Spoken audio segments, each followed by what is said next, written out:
Jimmy Iovine spent his career working with the very best people he can. People like John Lennon, Bruce Springsteen, Tom Petty, Bono, Dr. Dre, Trent Reznor, Eminem. And Jimmy knew, just like Steve Jobs knew, just like Jeff Bezos knew, that you always bet on talent. In fact, Steve Jobs said that you must find the extraordinary people, that a small group of A-plus players can run circles around a giant team of B and C players. And Jeff Bezos set the tone from his very first shareholder letter when he said that setting the bar high in our approach to hiring has been and will continue to be the single most important element of Amazon's success. You must build a team that pursues the A-plus players. That is exactly what Jimmy Iovine did, and that is exactly what Ramp did. Ramp is the presenting sponsor of this podcast, and Ramp has the most talented technical team in their industry. Becoming an engineer at Ramp is nearly impossible. In the last 12 months, they have hired only 0.23% of the people that have applied. This means that when you use Ramp, you now have top-tier technical talent and some of the best AI engineers working on your behalf 24/7 to automate and improve all of your business's financial operations, and they do this on a single platform. Ramp gives your business easy-to-use corporate credit cards for your entire team, automated expense reporting, and cost control. The longer you use Ramp, the more efficient your company becomes. What kind of products can a team of A-plus players build? A product that creates so much value for their customers that the customers never leave. Ramp is an example of that. Last year, 12,059 businesses signed up for Ramp, and only 8 of the 12,059 businesses decided Ramp wasn't for them. I run my business on Ramp, and so do most of the other top founders and CEOs I know. I hear from people that listen to this podcast every day that have switched to Ramp and have raved about the quality of the product. Make history's greatest entrepreneurs proud by going to ramp.com to learn how they can help your business today. That is ramp.com. I've been wanting to make an episode on Jimmy Iovine for years. If you were to ask me, who would you most like to meet and have a conversation with? He's towards the top of the list of people that I'd love to meet and have a conversation with. The 4-part documentary on his life in partnership with Dr. Dre, it's called The Defiant Ones. It's one of my favorite documentaries of all time. I rewatch it all the time. I've probably seen it more than 10 times, and there's certain parts and clips from it that I've seen over 100. And what is fascinating to me is, like, if you go and search for Defiant Ones, you can read the description of the documentary, and it would say something like, The Defiant Ones tells of the unbreakable bond of trust and friendship between music legends Jimmy Iovine and Dr. Dre, 2 street-smart men from different worlds who together defied traditional wisdom and transformed contemporary culture in the process. Yes, it is undoubtedly about the life and the partnership of Jimmy Iovine and Dr. Dre over multiple decades. But what I really think The Defiant Ones is about, it is really a documentary about entrepreneurship. So to make this episode for you, I rewatched all The Defiant Ones and I listened to every interview I could find by Jimmy. And because there's no biographies, there's no autobiographies of Jimmy Iovine yet. I would love if he wrote an autobiography. And so then what I did is took notes on all this, combined this into one outline, and that's what I want to talk to you about.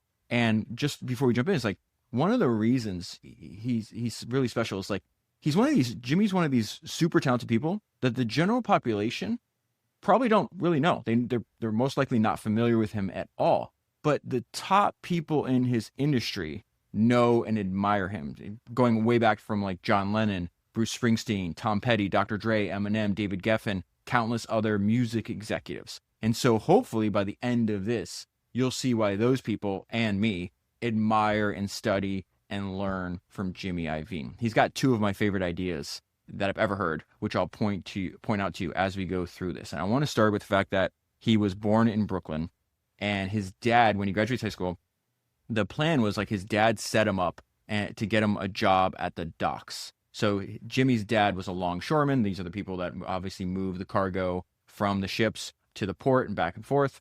And Jimmy didn't want to be a longshoreman. Jimmy does something right from a very young age that's really smart that would actually make Charlie Munger proud. Charlie Munger would always say, invert, always invert. And so Jimmy says, I was thinking not what I was going to do. I was thinking what I wasn't going to do. I wanted to do something that was special. He did not want to have a normal life, just having a normal job. He admired his dad. His dad was his best friend. We'll talk a lot about that. But he didn't want to be a longshoreman. And he didn't have a lot of interest, but one thing that he was interested in from a very young age is the fact that he would sit in his room and listen to music for hours. He wouldn't just listen, he would study it. He says in the documentary that he would read the back of album covers. And so his family at the time says that Jimmy has a skill that will actually come in really handy later on in his life and career, is that he was able to make you a super fan of whatever he was a fan of. And at this time, it was just the people, the music that he was listening to. So through a family member, he winds up meeting this young, talented singer-songwriter named Ellie Greenwich. And it was Ellie Greenwich who got him his first 2 jobs in the music business. And really, that's a stretch to say he was in the music business, because his first job in the music business was sweeping up in the recording studio. Somehow, he managed to get fired from that job.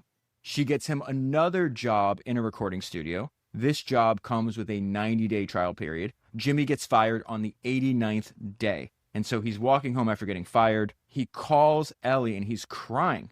And Ellie gets him another job. This one, she got him a job at what will become a famous recording studio called The Record Plant. What I love about Jimmy's ability to tell stories, he will talk about what happened, he'll outline his career and what happened to him when he was younger, and then he'll tell you what the important lesson from that was. And his point was like, hey, when you're in a position to help somebody, you should help them. If you feel they deserve help and they deserve a break, you should do whatever you can to help them. Because he was really talking about Ellie. What would his life have been if the second time he got fired from a recording studio, she decided not to try to help him get another job? That one act by her changed the entire trajectory of Jimmy's life. And it winds up being his first big break, because at the record plant is where he meets Roy Cicala. Roy Cicala is a legendary engineer and producer, winds up becoming Jimmy's mentor. Jimmy talks about this. He says, when I was younger, I was scared to death. I didn't know where my life was going to go. And then I met Roy Cicala and John Lennon, and they gave me a shot. And then I worked with Bruce Springsteen and Patti Smith, and that was my college education. I felt freedom from what I didn't know. And one of the best things that Roy Cicala did, remember, he's a legendary engineer and producer, he would teach you by working through you. And so what working through you means, he would literally sit Jimmy down at the board and say, hey, hit that button, push down that lever. See how the sound changes when you do that? Now do this. Now when you do that, do this at the same time. By working through Jimmy, it gave Jimmy a feel on how to actually make a record. He says, Roy gave me my skills. And so Jimmy's first big break comes from answering the phone. He's going to describe what's about to happen here later on as the first day of his life. So he got a big break because Roy Cicala calls Jimmy on Easter Sunday and says, hey, I need you to come in and help out in the studio. Jimmy's living at home with his family. He comes from a very traditional, New York Italian family. And his mom's like, you're crazy. You can't go. It's Easter Sunday. But Jimmy said, I'll do anything. I will do anything to make this work. He shows up to the studio. And Roy tells him, I just wanted to see if you'd come in. It was a test. In the studio with Roy Cicala on Easter Sunday was John Lennon. And so almost overnight, Jimmy goes from sweeping the floors to working the board with John Lennon. And so on all these other interviews and all these other podcasts, Jimmy tells these incredible John Lennon stories. The interview that Jimmy Iovine did with Rick Rubin a few years ago was the best single podcast episode I heard all year. And a lot of the stories that Jimmy tells about this period is just like taking this extremely serious, doing whatever was necessary not to get thrown out of this room. Remember, he had already been fired 2 times before. And he says, listen, I was just like, how do I not get thrown out of this room? Because I've been thrown out of a few rooms. I was sweaty. He's talking about being very, very nervous. How could you not be nervous? John's a Beatle, for God's sake. I'm sweaty. How can I just overdo it? How do I just serve? How can I be of service? I learned, and he talks about, not only running the board, setting up the mics, making sure the sound's good. He's like, I learned how to make John Lennon's tea. I got so good at making John Lennon's tea, he wouldn't let anybody else make it. I timed it exactly right. The way I am about everything, I was about that fucking tea. And so this is another example of somebody further down the line, more successful, trying to help Jimmy. He says, John Lennon would just give me a shot on anything and everything. It wasn't because I was talented. It's because he liked me and he felt he could trust me. And so John is the person that's going to send Jimmy for the first time to California, because John's going to fly to California and work with this legendary producer named Phil Spector. there's a bunch of crazy stories that are about to happen here. 4 decades later, after I tell you all these stories, 4 decades later, Phil Spector is going to actually murder somebody and he's going to die in jail. But one of the things I have to point out to you is one of the things that Jimmy talks about, and it's one of my favorite ideas, and I'll go over this with you, is just like everybody feels fear. If you're trying to do anything new, if you're trying to be successful, if you're trying to change the trajectory of your life, you are going to feel fear. You've got to be able to step forward when you feel that. And I want to give you some background here. John Lennon puts Jimmy Iovine up at the Beverly Hills Hotel. Jimmy Iovine is 20 years old. He had never been on a plane before. He had never stayed at a hotel before. And now he's going to find himself in a room and have to figure out a way to help two of the most well-known people in the music business. And this is where he just tells crazy stories. So he sets everything up. It's very difficult to get the sound exactly right. Phil Spector shows up at the studio. Jimmy's already been there, for hours and hours and hours. And Phil Spector walks into the studio. He's wearing a white butcher coat and he's got 2 guns strapped to his chest. Remember, this is a guy who 4 decades later is going to murder a woman at his house and die in prison. And so Jimmy is telling a story. Remember, he's 20 years old, has no experience, has a lot of fear, has a lot of insecurity. He said it was complete chaos. Phil was yelling at people. He was calling Cher a whore. Cher was in there singing backup. There was alcohol, gallons of alcohol. They're drinking the whole time. Phil Spector is yelling at everybody and it's crazy. We have to record for 3 weeks like that. One day, Phil comes in, goes to the bathroom in the recording studio and starts shooting the bathroom up. Another day, David Geffen shows up at the studio. At this point, David Geffen is dating Cher. So 20-year-old Jimmy Iovine, who has no experience, a lot of fear, a lot of insecurity, finds himself in a tiny, tiny room, and he's got David Geffen behind him and Phil Spector next to him. And Phil is drunk and chaotic and yelling. And so he tries to start yelling at David Geffen, and this is the way Jimmy tells the story. Phil is yelling at David, so David says something very David. David says, I don't know about you, but right now I have the number 3, 4, 5, 7, and 8 top songs in the country. This induces Phil into a state of rage, and Phil decides to try to attack him physically. He says Phil jumps into a karate stance, which made me laugh. And what also made me laugh is Jimmy's interpretation of this. Remember, Jimmy's from Brooklyn. He grew up in a rough neighborhood, and now he's around all these famous and really successful people, and he goes, oh, these people do this too? This is stuff I see back in Brooklyn. And so the main point here, and what I really thought about is as he's telling these stories, and I was watching a documentary and listening to these interviews, like, imagine being this young kid that you have to work through this. You have to work through all this. You're in a very turbulent environment. And if you fuck this up, it's not like you're going to get another chance. And so that leads me to one of the 2 favorite ideas of Jimmy Iovine that I mentioned earlier, and the fact that you need to use fear as a tailwind. This is what Jimmy says. Fear's a powerful thing. It's got a lot of firepower. If you could figure out a way to wrestle that fear to push you from behind rather to stand in front of you, that's very powerful. I always felt that I had to work harder than the next guy just to do as well as the next guy. And to do better than the next guy, I had to just kill it. That is still with me in how I work. I just go in. And he would say over and over again, you have to train yourself that anytime you feel fear, you have to take a step forward. And I think one of the most important things, it definitely, Jimmy talks about this over and over again. It's like one of the most important and influential relationships he has in his life is with his father. And I absolutely love what Jimmy's father did for him. His father gave Jimmy confidence. And this is what he said about his father. My father was a real cheerleader. He always told me, whatever room you go into is better because you are there. So I never felt no one wants me here or I don't belong. And I think that's really important because Jimmy said in another interview that when he was younger, like I had a lot of insecurities and a lot of fear. I was one of those guys like, oh man, I hope they don't hit the ball to me.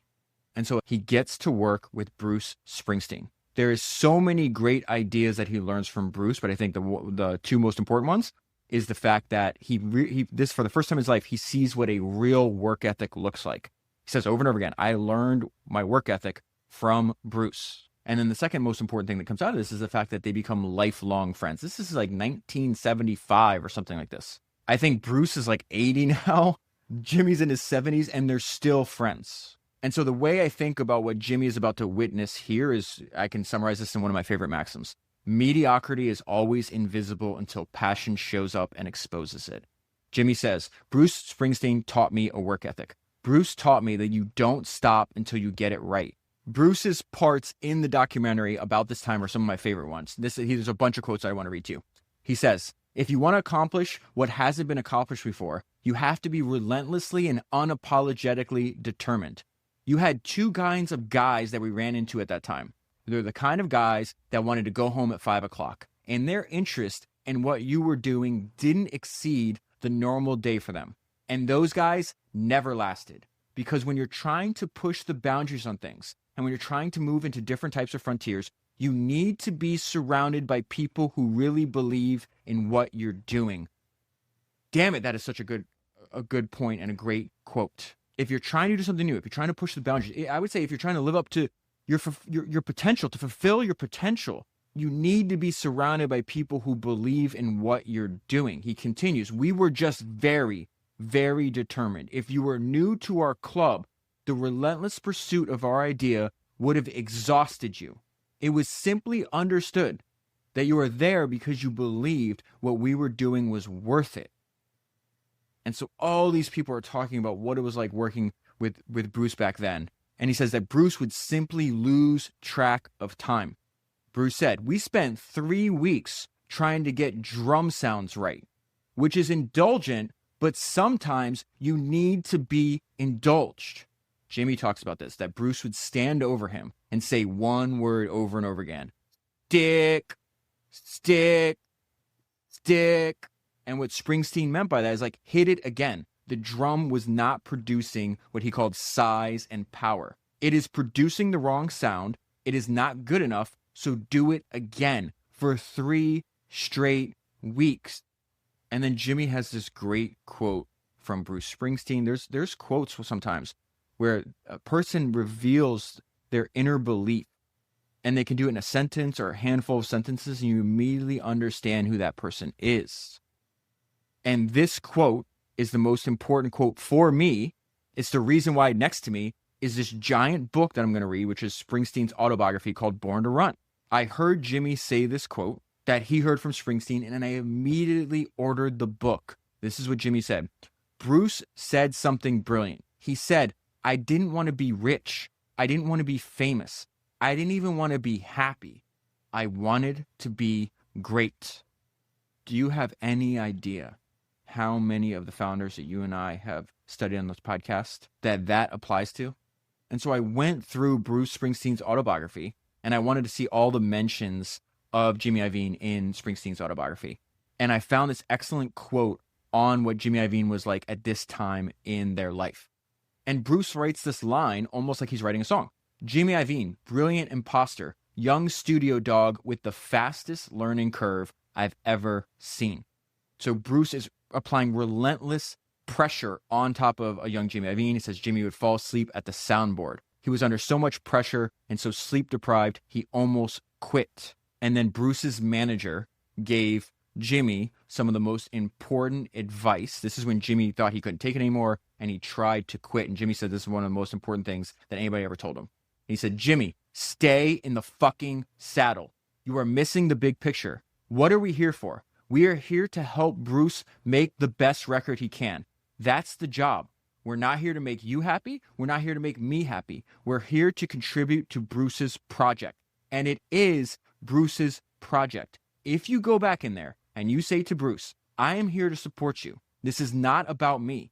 It's about the album. You will have a friend for the rest of your life, and you'll have learned a lesson. That is the big picture.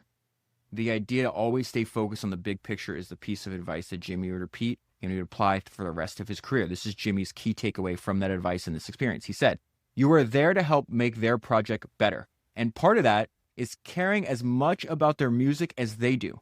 I just said, if these people are allowing me in this room, I'm going to do as much as I can to be of service to them. That's what it was built on.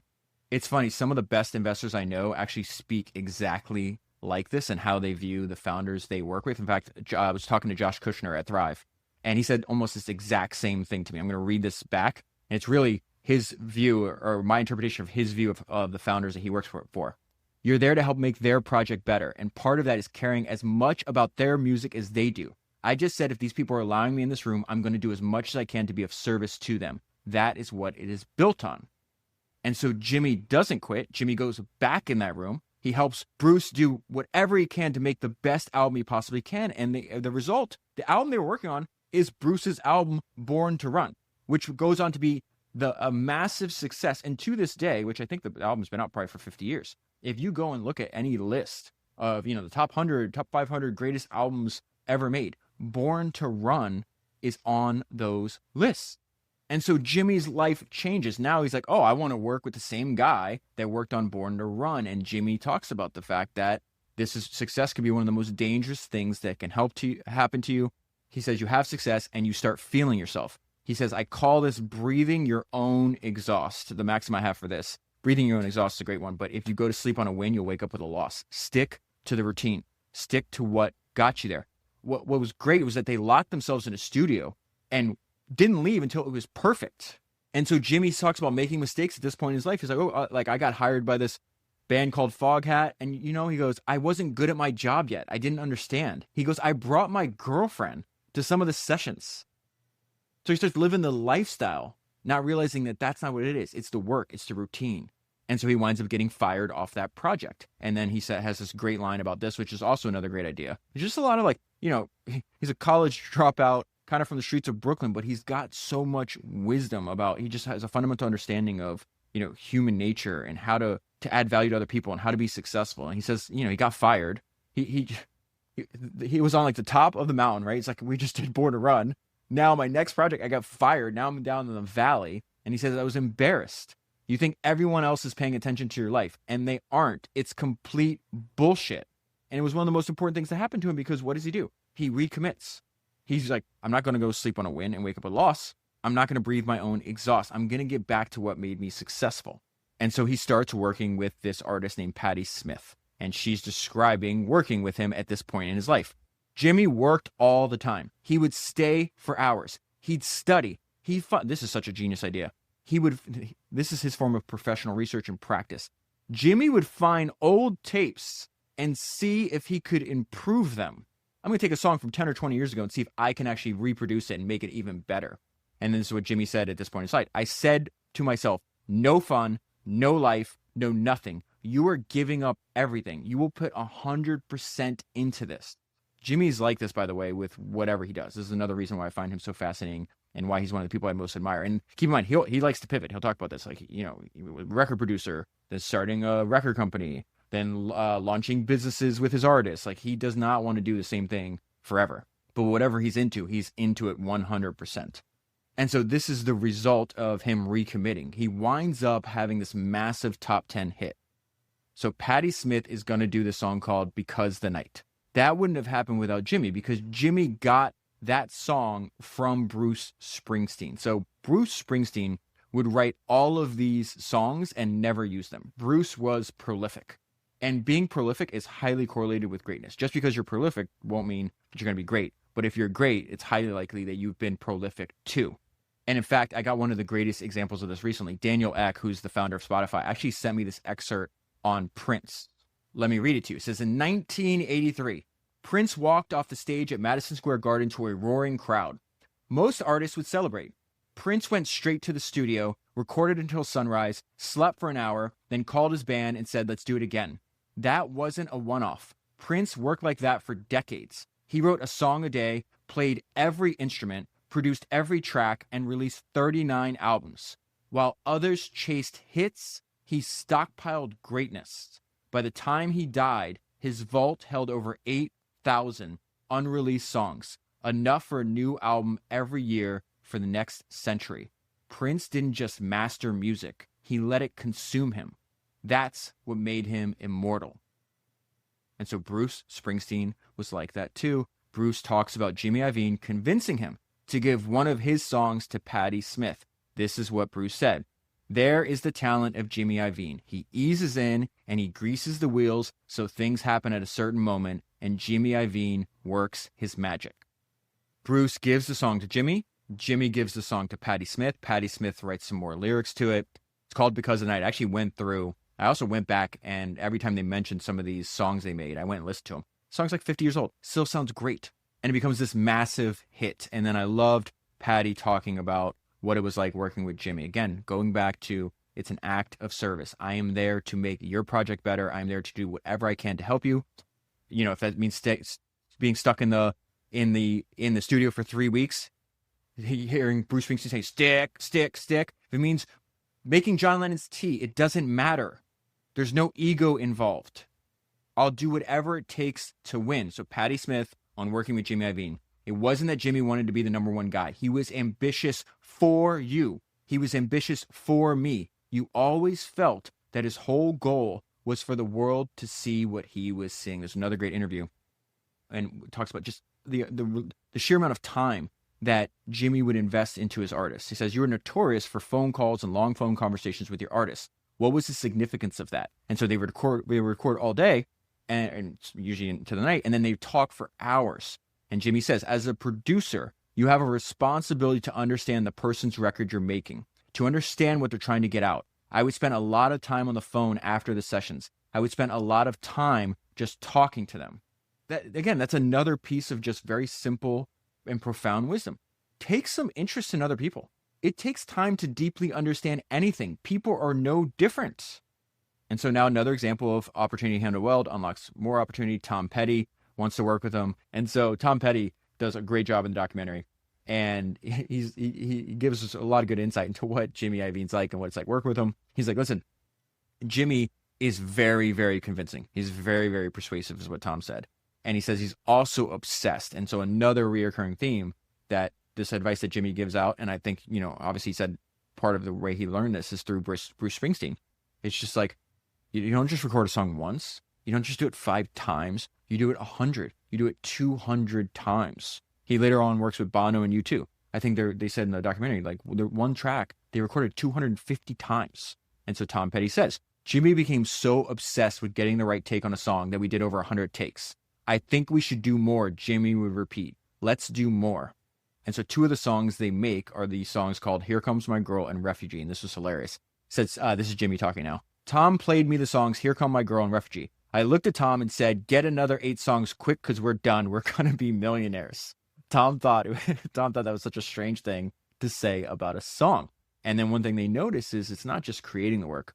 Jimmy was also really good at marketing, one of the best marketers I've ever come across. They call him a tornado of promotion. He wanted to have influence. He wanted to have control on marketing because he says the problem is you'd come to these record executives and you'd play them like the new Tom Petty song or the new Bruce Springsteen song. And they would just say the dumbest shit. They're like, yeah, that doesn't really sound like your last record. And hearing that in the documentary, this induces Jimmy into a state of rage. He goes, and Jimmy would say, of course it doesn't sound like the last record. It's not supposed to sound like the last record. The whole concept is to not sound like anybody else. Jimmy just didn't want to make a song like everybody else. In fact, he has a great line. He says, great is success. That is the North Star. Make something great. If you can do that, then after that, you can figure out how to get exposed to more people. But the first thing is great is success. And that applies to not only the products and the songs that Jimmy wanted to work on and to make, but it's who he wanted to work with. Tom Petty just nails what was one of Jimmy's superpowers. He says one thing about Jimmy Iovine is he's always known which people to hang around with. That is spooky because Steve Jobs said literally the same thing about himself.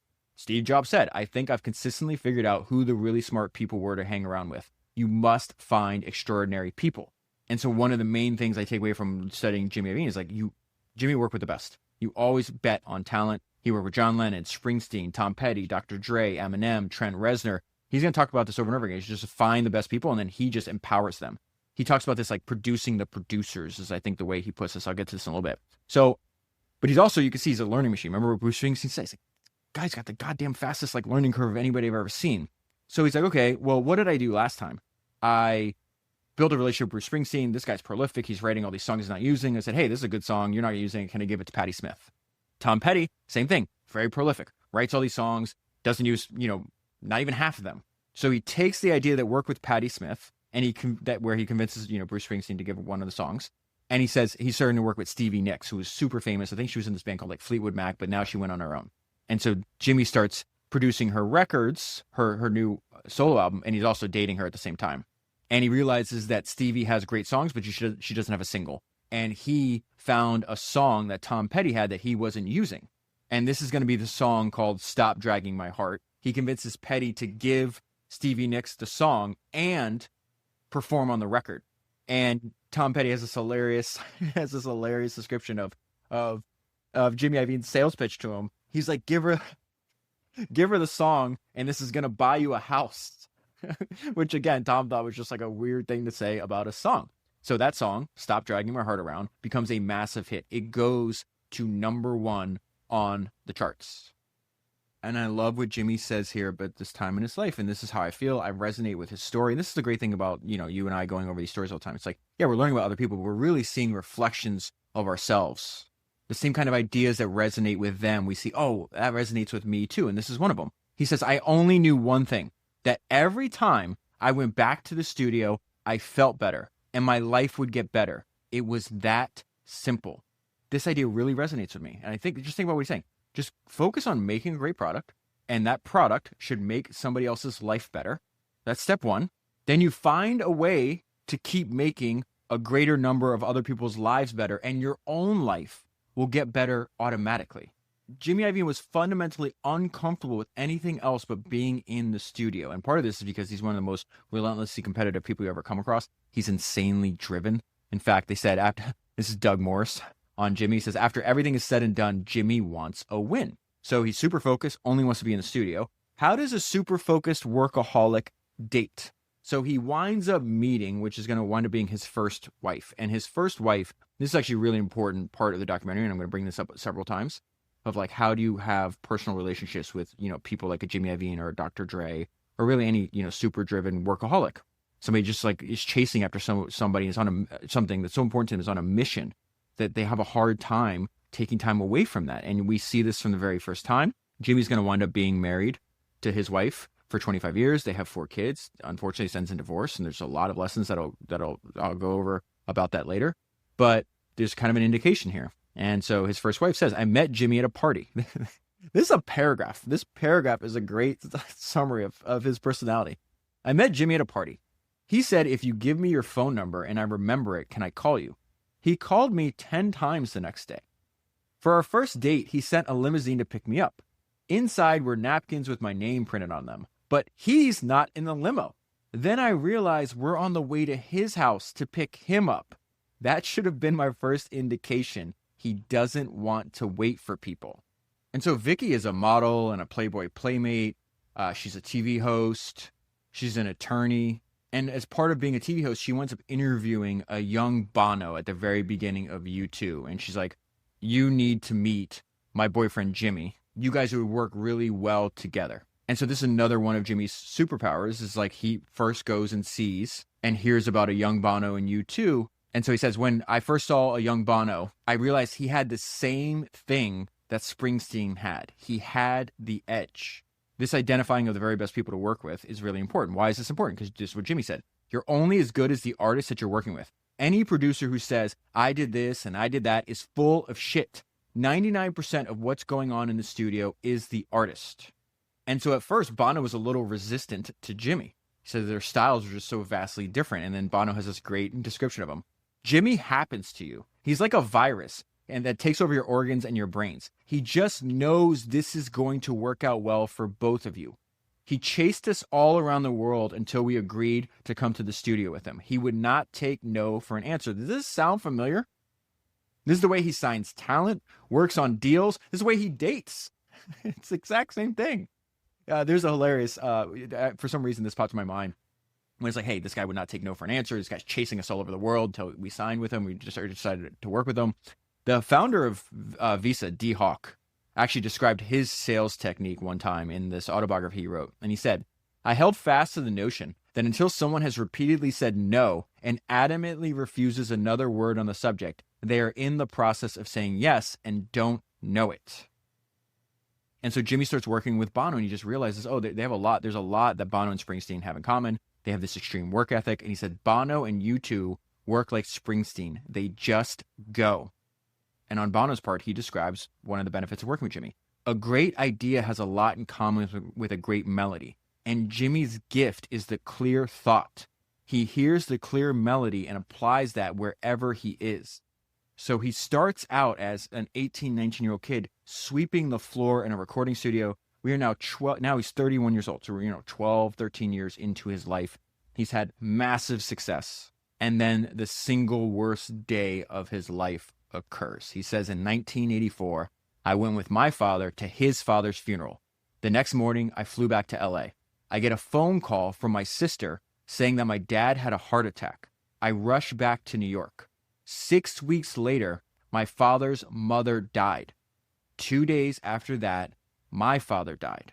My father, his mother, and his father all died within 6 weeks. The day that my father died was the worst day of my life. It is still the worst day of my life. We were very, very close, and I had no idea he was going to die. He was my best friend in the whole world. He is still my best friend in the whole world. He's destroyed. He's lost. At the same time he loses his father, he starts his own family. Winds up marrying Vicky. They have their kid, their first child. And he realizes, I need a pivot. I can't do this anymore. He's starting to love business more than producing. And so Jimmy talks about this point in his life. He says, I was focused and miserable. I was working 24 hours a day. I never did anything other than work. I didn't want to do anything other than work. I wanted to stop producing records. I was 18 years in and I was burnt out. I didn't want to be out all night producing records and not see my kids. And so Tom Petty, who was good friends with him at the time, says Jimmy's heart was in the business. He had a calling. His calling was to be a great businessman. Even though he was a great producer, he was an even better entrepreneur. And that is exactly what happened. And so we go back to this reoccurring theme in Jimmy's life, seeking out people that are willing to help you, that are further down the line, they're willing to teach you and reach back and help you. So he sees that David Geffen sold his company. And Jimmy has this great observation. He's like, wait a minute. I think he does what I do, but he just made all this fucking money. So I went to see David Geffen to seek his advice. So I said to David, hey, I want to start a record company. And Geffen told me, you should do it. There are a lot of record people a lot dumber than you are, which I thought was hilarious. But Jimmy's response, I was like, that was actually inspiring for him to tell me that. And he says, I've always been a fan of David. We became friends, and he just constantly stayed in my life, and it helped me.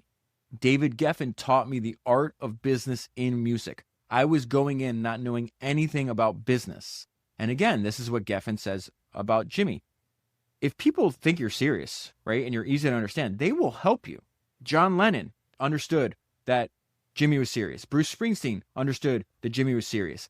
Geffen sees the same exact thing. He says, my first impression of Jimmy was that he was a sponge. He picked up everything he heard or saw. That sounds exactly like what Bruce Springsteen realized about Jimmy when he first met. Now we're just like, 15 years or 18 years later. So this is the big push. This is when Jimmy decides to found his own record label. He's going to start Interscope Records, which is going to become one of the most successful record labels of all time. So after David Geffen sold his record company, I think he sold it for like 400 or 500 million, something like that. There was a ton of people realizing, oh, wait, I need to start my own record label, just like Jimmy had that same realization, right? And so Jimmy needed to find his edge. And I thought his observation here is really, really brilliant. What is the edge for Interscope going to be? And so Jimmy says, I didn't feel comfortable around executives. I felt comfortable around artists and record producers. Producers know how to get the best out of artists. So I found my niche. I got to find great producers and I'll produce them. One of these is going to be Trent Reznor, the lead person in this band 9 Inch Nails. So at the time, 9 Inch Nails was signed to an independent record label that they absolutely hated. They're having a lot of success. So all these other major record labels are saying, hey, Trent, we'll fund the lawsuit to get 9 Inch Nails out of the contract. And Jimmy didn't think that would work and said, you should actually work on convincing the owner of the independent record label to partner. And in this case, what that partnership would look like is you're going to transfer that contract to Jimmy so he could start working with them. And the way that Jimmy did this was very interesting. And I think it also talks about why he was so talented. He deliberately chose a different path. So every day for a year, starting at 6 a.m., Jimmy would call all the parties involved and work towards a solution. And so as they're describing this in the documentary, they cut to Bono, and Bono says, the phone is Jimmy's theater of war. That is where he is deadly. His wife said that Jimmy just locked himself in the bathroom and didn't come out and was just on the phone all day long. She said that Jimmy had a red, hot focus. It was nuclear. Jimmy wouldn't give up. And then Jimmy describes this, the main advantage he has, besides thinking he was very empathetic and looked from other people's point of views to figure out how, like, what they wanted and how he can reconcile all these different parties. But he just said, I can outlast anybody. Like, it is a war of attrition. By endurance, we conquer. I can outlast anybody. And so they interview the person that had signed Nine Inch Nails, the owner of the independent record company, and he described why he agreed to go with Jimmy. It took a long time, but why he agreed. He says Jimmy is really good at empathy, at understanding the other person's motivation, their primal motivations, their desire, what is going to move them. And so he winds up getting the contract, getting Trent Reznor and Nine Inch Nails out of this. And he was doing this for a year. He just knew that Trent was super talented. He had never even met Trent in person. And this, again, just speaks to one I think the most fundamental superpowers of Jimmy Iovine. It's like, find the very best people to work like hell to get them to partner with you and to get you on your side. And then once you do, give them the keys and say, go drive. This is something he's very consistent with. He repeats over and over again. And I'll give you an example of this. So Jimmy goes to meet Trent Reznor. Let me pause. Let me go back because I think this is really important. One of the most things I admire about Jimmy, the clarity of thought. Unbelievably simple understanding of the most important thing, a simple way to explain it so you understand what's going on. So he just worked on this guy's deal for a year. He understood, and really with all these freaking geniuses, these musicians, these filmmakers, these entrepreneurs, it's the same thing. They're obsessed with control. And Jimmy just keeps it simple, goes up to Trent and says, what do you want? And Trent says, I want you to give me an advance for an album and then just leave me alone. And I'll give you the album and the singles and the artwork. I have an idea. Please don't try to ruin it as it's trying to come out of me. And Jimmy said, okay, what else do you want? And Trent said, I want a record label where I could sign other bands if I felt like that. And Jimmy said, okay, what else do you want? And I couldn't think of anything else. And so from another interview, Jimmy talks about this. He goes, listen, I come from a place where the artists get to do exactly what they want and no compromise. I'm not going to sit down there and tell Tupac or Trent Reznor, why don't you change the lyrics or change this or change that? That is a bunch of bullshit. When you have great artists, when you have great talent, what you do is you give them the keys and you say, drive. And so at this point in Jimmy's life, he has now pivoted. He does not want to produce records anymore. He wants to make a successful record company. And this is what I mean. He just always keeps the main thing. This is how they describe him at this time. Jimmy had this mad, obsessed focus on the big picture. Remember the advice he got 15 years ago when he almost quit on Springsteen. Focus on the big picture. The big picture is we're going to make the best record label in the world. And he had an actual, like almost everybody you and I talk about, he had inspiration from somebody that did what he was doing, but did it in the past. So 20 years earlier, he's like, hey, what I wanted to do is I wanted a record company in the spirit of Atlantic Records in the 1970s. Back then, they had Ray Charles, Led Zeppelin, Aretha Franklin, and the Rolling Stones. Those were the greatest artists of their time. That is what we're trying to do. What is he doing? We need the best. We're going to bet on talent. And Bruce Springsteen talks about this time in Jimmy's life. People become successful, and they get locked into the behaviors that led them to be a success. Jimmy was very, very good at letting go of what might have made him a success to this point. Remember, he could have just been a record producer for the rest of his life. He's willing to shed that and to go for something else. He is not afraid to partner with other visionary people. Jimmy's career is based on a tremendous lack of fear of moving forward. And then Jimmy has a meeting that changes his entire life. Jimmy's going to describe for us the first time that he met Dr. Dre. Dr. Dre comes into Jimmy's office to play his album, The Chronic. The Chronic has not been released yet. It'll go down to be one of the greatest hip-hop albums of all time. And this is how Jimmy described it. It was one of the greatest recordings I'd ever heard. Dre's music is not like anybody else's. Dre's sonics were far superior to any rock or hip-hop record being made. It sounded better than anything else on my speakers. So I asked Dre, who produced this? He said, me. I said, yeah, but who engineered this? He said, me. I'll never forget it. I said, this guy will define Interscope. And I said to Suge, Dre's in this meeting with Jimmy, with Suge Knight and Dr. Dre. And so I said to Suge Knight and Dr. Dre, give me 3 weeks. They had all these lawsuits that were getting in the way of them releasing the music. So I said to Suge and Dre, give me 3 weeks and I can clear up all these lawsuits. If you guys fuck around and go to a bunch of different labels, I'm going to hear about it and I'm going to bounce. But they kept their word. This is the beginning of this 3-decade long, maybe even longer now, partnership that Dr. Dre and Jimmy Iovine have. Now they're going to make some of the greatest music. Interscope's going to be an amazing success. But obviously, it culminates in them starting a company together because eventually he gets tired of running a record label too. He's like, I want to build business with my artists. They wind up selling that business that's how they become billionaires. They sell it to like $3 billion to Apple. But I want to go back to the early days of Interscope because we're still in the early to mid 90s.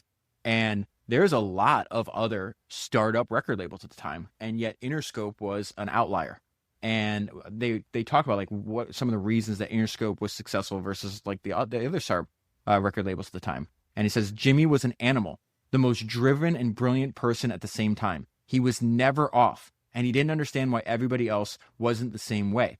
And Jimmy was remarkably consistent from the very first time when he's working with Bruce Springsteen, John Lennon, Tom Petty, Patti Smith. Now Gwen Stefani, they signed Gwen Stefani, No Doubt. And I forgot, No Doubt's record on Interscope sold like 17 million copies or something like that. It was just crazy. But Gwen Stefani says that the feedback from Jimmy was very, very consistent. Write another song, write another song, write another song. As an artist, you think you're done. And in his mind, you're never done. Why?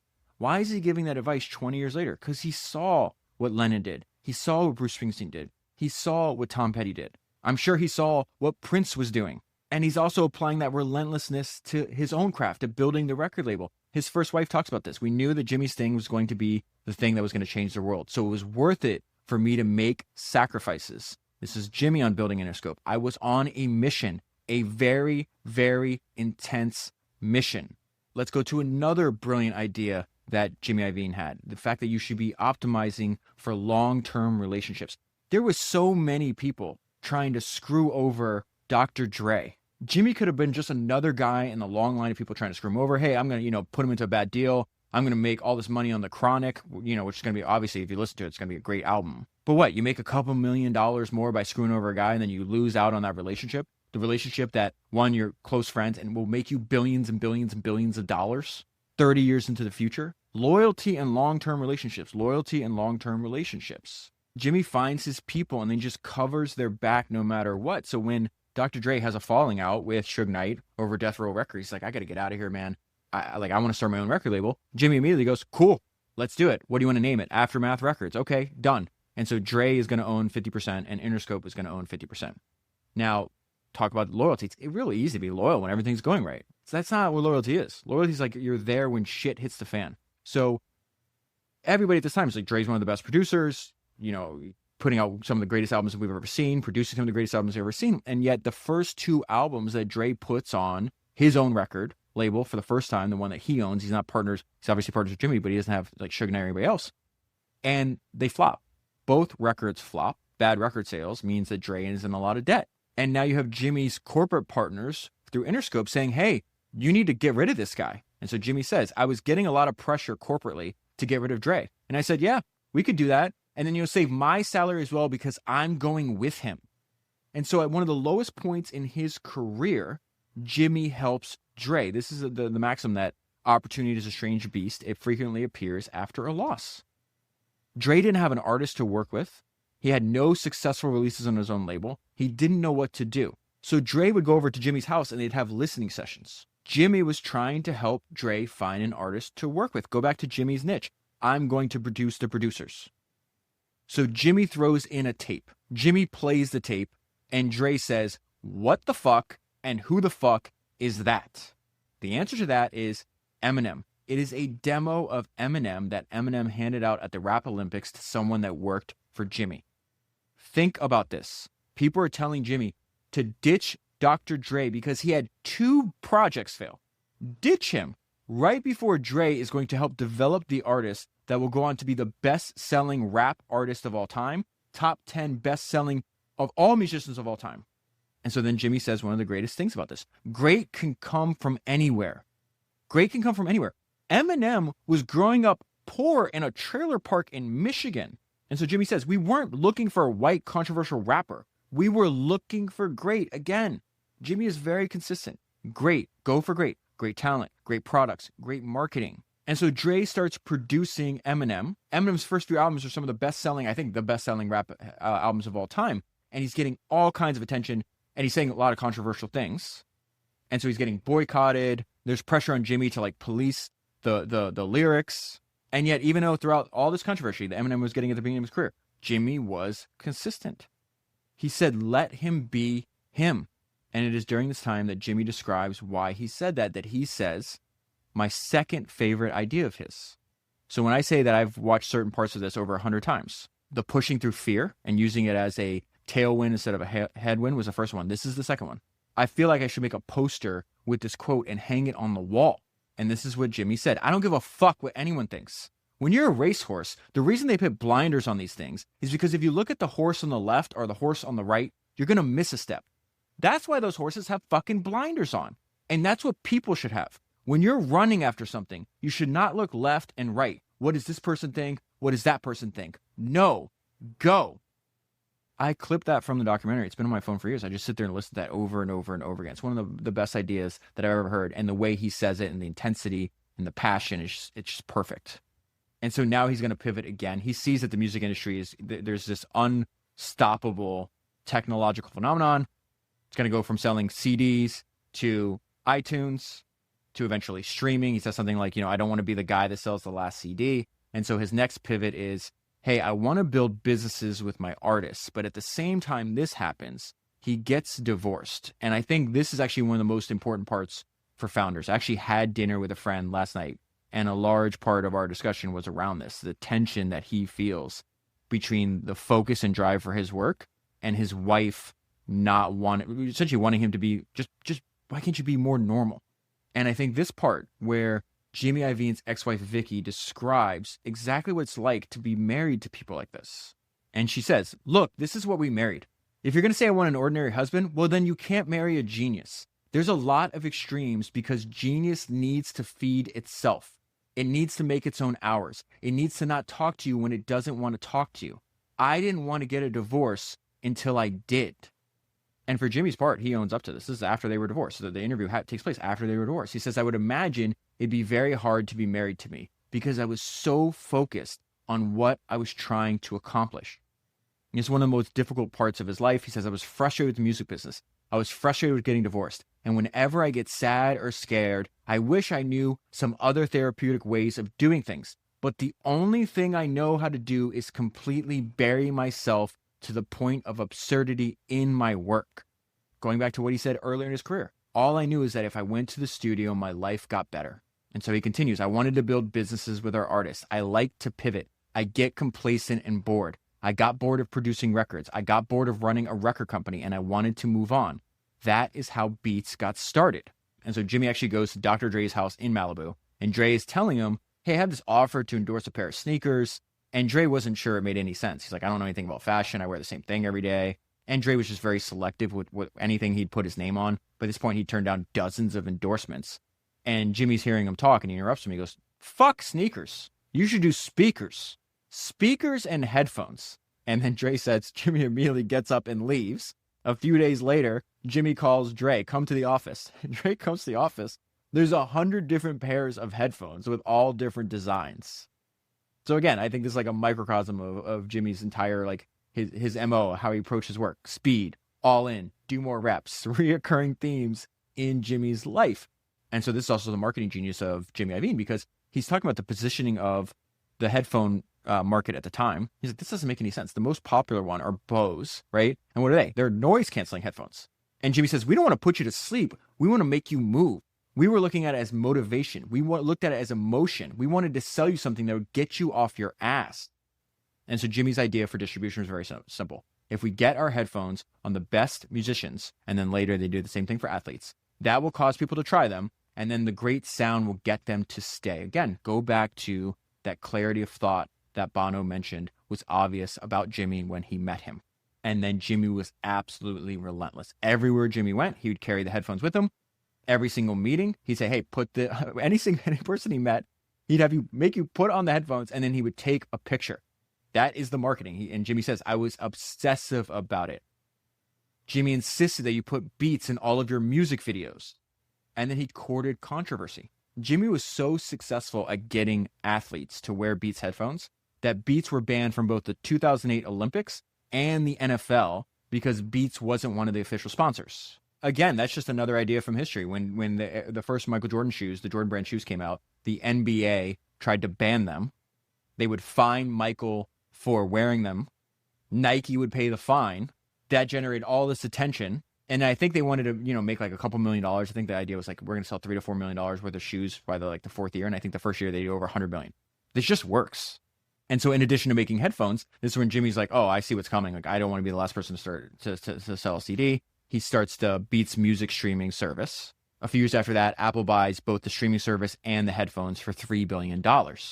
Now, what's fascinating about that is as he was working on the deal, he was very secretive. So he told Dre, don't move, don't go anywhere. This absolutely can't leak. Obviously, Apple's known for being super secretive. And then Dre goes into the studio one night, gets drunk with this guy named Tyrese. Tyrese films a video of them in the studio drunk talking about the fact that Dre is now a billionaire. And Jimmy couldn't believe it. He was worried it was going to spike the deal. Wound up not spiking the deal, but what Jimmy told people at the time about, hey, are you upset at, what Dre did? He's like, yeah, I'm obviously upset. But again, loyalty and long-term relationships, Jimmy said, but this is the horse I rode in with. I ride or die with Dre. And so after a few years, he decides to pivot again, and this time he pivots into retirement. This is what he says. I was very driven to the day that I retired, and that is why I retired. I didn't want to be driven anymore, and it was a conscious thing. Bruce Springsteen asked me, how come you're going to retire? I said, look, man, I just left Italy with you. 80,000 people yelling, Bruce, Bruce, Bruce. Yeah, if they were yelling Jimmy, I wouldn't retire either. But I talk to scumbags all day, and I don't want to do that anymore. And so then finally, looking back on his life, he's asked, do you have any regrets? And he gives excellent, excellent advice. So do you have any regrets? I don't have a rearview mirror. With a rearview mirror, you're taking victory laps, and those are a waste of time. I'm more like, let's go. What's new? What's tomorrow? That's what I was always about. So I made a lot of mistakes. Who doesn't? But I don't care about the mistakes. I don't look at life like that. I took the rearview mirror out of my car a long time ago. And for me, that parting advice is just like what he said earlier. When you're running after something, you should not look left and right. What does this person think? What does that person think? No. Go.